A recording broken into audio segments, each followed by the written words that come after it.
Ipinamalas ng mga tauhan ng Santiago City Explosive and Canine Unit ang kanilang kahandaan at dedikasyon sa tungkulin matapos nilang matagumpay na ma-recover ang ilang unexploded explosive ordnance sa bayan ng Jones, Isabela.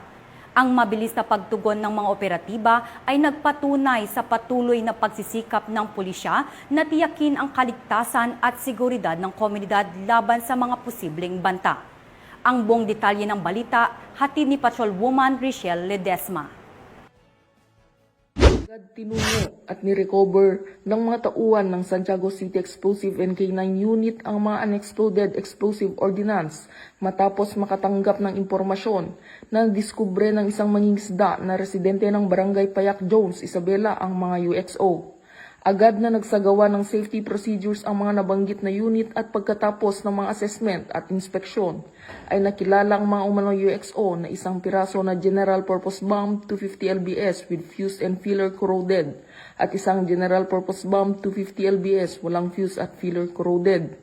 Inilapat ang mga ito sa pamamagitan ng paglalagay ng 2 piraso ng kahoy na pambalot sa katawan ng nasabing UXO para mapatatag sa panahon ng transportasyon.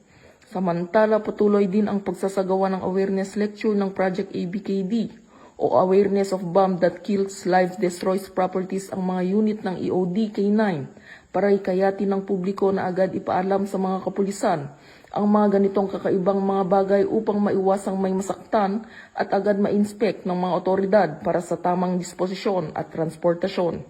Ang mga ganitong hakbang ng hanay ng pambansang pulisya ay sumasalamin sa bagong PNP na may serbisyong mabilis, tapat at nararamdaman tungo sa ligtas at maunlad na bagong Pilipinas.